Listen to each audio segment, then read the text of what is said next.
د رسول الله په زمانه کې ټوتپیس نه و، مسواک و. یو سړی و چې یاره زه استعمالوم ټوتپیس او ما ته د الله د مسواک اجر راکوي، نو دا کیدی شي که نه؟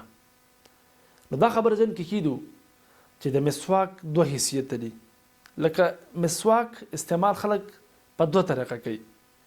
که یو سړی دا سوچ کوي چې یاره زه مسواک دې لپاره استعمالوم چې دا عبادت هم دی او د رسول الله سنت هم دی، نو بیا په هغه طریقه باندې استعمالول پکار دي چې په کومه طریقه باندې رسول الله استعمال کړلی.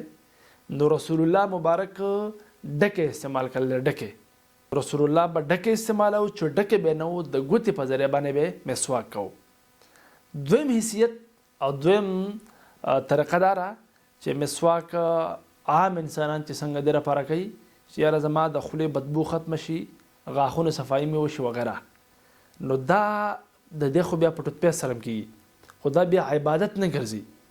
یو سړی دا وایي چې یاره زه دې استعمالوم ټوتپیس او ما ته دې الله اجر د مسواک راکوي، نو رسول الله مبارک ډکه استعمال کړلی او چې ډکه به نه و نو بیا به یې د ګوتې په ذریعه باندې هغه د غاښونو صفایي کوله.